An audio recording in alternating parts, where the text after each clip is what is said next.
Hey guys, let's learn three substantial vocabularies for IELTS examination. Number one, ambivalent.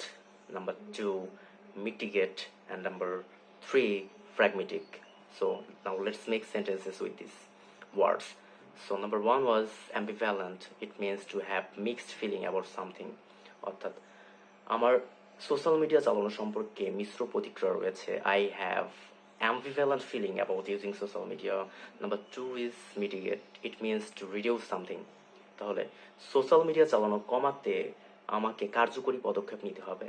To mitigate the using of social media, I have to take effective steps. And number three was pragmatic. It means to find something realistic. When we find something realistic, we may use this word. তাহলে বাস্তববাদী পরিকল্পনা ছাড়া social media থেকে মুক্তি পাওয়া প্রায় অসম্ভব.